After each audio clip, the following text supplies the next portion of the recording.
génn nekkoon ci 53e position di position bu xaw a sori donc tey mën nañu wax ne validé nañ région yëpp yi nga xam ne mooy 9 régions sur les 12 yu ñu déposé woon alors am na loo xam ne war nañ koo complété loo xam ne mi ngi tourner autour de 3400 parrains yoo xam ne war nañ ko mottali pour am le minimum alors li ñu validé nag toll na ci 40 700 et quelques parrains aujourd'hui ni ngi sant yàlla doublon yi mi ngi toll ci 18 000 doublons 18 000 externes amuñu doublon interne on a 0 doublon interne alors donc on a 18 000 yoo xam ne buñ ko joxee 3 000 rek leen siy jël mu mat donc dañuy joxe 18 000 pour am 3 000 alors donc loolu mooy situation bi donc ñi ngi sant ñëpp ñi nga xam ne ñoo liggéey ci parrainage bi ci kaw ak ci suuf ci biti di sant yàlla ba ñu amee résultat bu mel nii ci position bi ñu am. En français. Alors je suis le docteur Bérouba Guissé, je suis le mandataire du président El Hadji Malick Gakou. Alors nous rendons grâce à Dieu d'être sortis sereins de cette étape de parrainage où nous avons pu valider 40 700 parrains. Vu la position de 53e,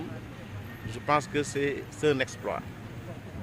Maintenant, il nous reste à compléter 3000 et quelques, 3400 et quelques parrains sur les 18 000 doublons externes que nous avons. Nous avons 0 doublon interne. Donc, nous avons bien travaillé et nous remercions l'ensemble des responsables, des militants qui ont travaillé depuis plus de 6 mois sur ce parrainage. Et nous leur donnons rendez-vous, Inch'Allah, pour compléter les 3000 qui restent. Merci beaucoup. mu nekk docteur Bérouba Guissé. mu nekkoon docteur Bérouba Guissé nekk mandataire Malick Gakou El Hadji Malick Gakou daanaka dégg ngeen ko Malick Gakou renvoyé au deuxième tour et que nekk na loo xam ne tamit daanaka dinañ ko gis lu bëree bëri ndaxte daanaka candidat yi nga xam ne ñoo njëkk a passé ñoom ñooy am plus de chance ci li nga xam ne moom la ñu jëm mu di jàngat parrainage ba ñu daal di rek gën a yemb en tout cas daal loolu yëpp rek passel ma ko noonu s'il te plaît.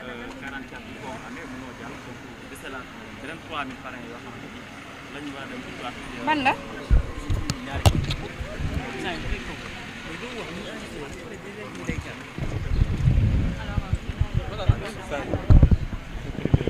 waaw mu nekkoon li nga xam ne moom mooy le mandataire de Malick Gakou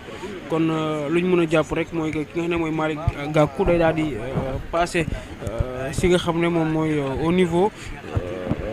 du deuxième tour donc Malick Gakou day dem li nga xam ne moom mooy deuxième tour ginnaaw ba Habib Sy daal di moom daal di validé lu mel donc Malick Gakou si ay mu war na régulariser lu toll si 3451 à régulariser si wàllu parrain mu am lu toll si 18 000 doublons donc mu daal di valider également 40 782 si wàllu parrain donc loolu la Malick Gakou daal di valider donc le candidat Malick Gakou dem na rattrapage pour war a daal di régulariser li nga xam ne moom mooy yenn parrain yi nga xam ne moom lañ ko daal di wax ne daal dina koy am mu toll si li nga xam ne moom mooy 3451 la war daal di régulariser mu am 18 doublons moom Malick Gakou daal di valider li nga toll si 40 782 daanaka lu ko desee bëriwul 3451 su ko régulariser rek day daal di jàll si li nga xam ne moom moo ñeel wàllu parrainage yi fii nga xam ne moom mooy au niveau de la commission de contrôle et de vérification des parrainages.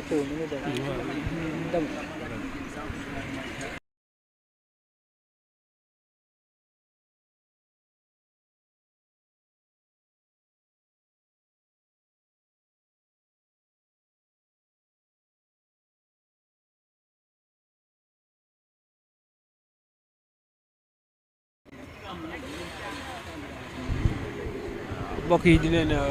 nuyuwaat di leen jaar si ngoonmaa bi di leen wax que boobu ba léegi ñi ngi càmbar yeneen dossiers yi nga xam ne si ngoon gi lañu war a xool ni li nga xam ne moom mooy seen i parrainage ñëpp xam nañ ne li nga xam ne moom mooy depuis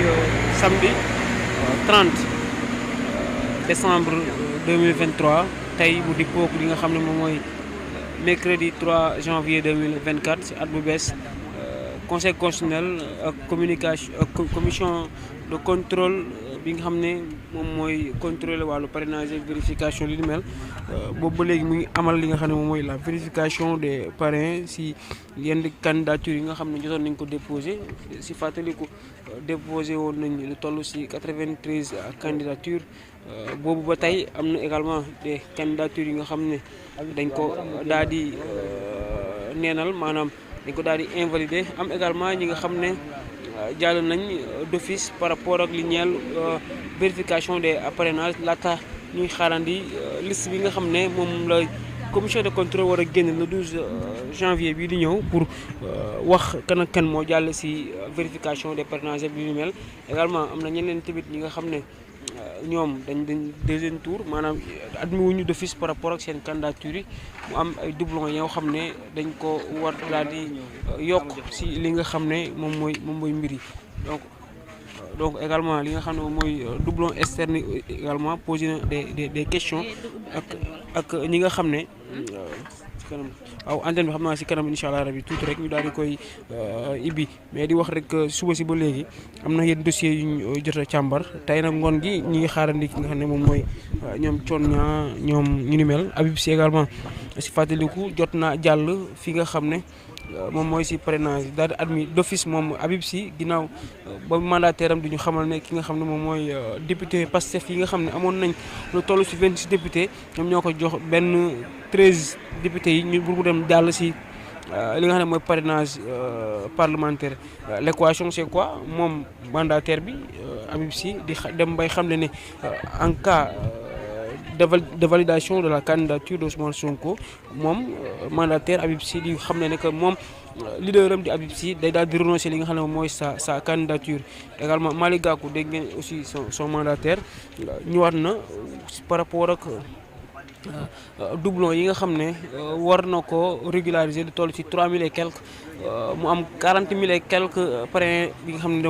moom Malick Gakou validé na ko donc ku ñuy xaar nag bokk na si également si ngoon gi ba tey dippo mercredi 3 janvier 2024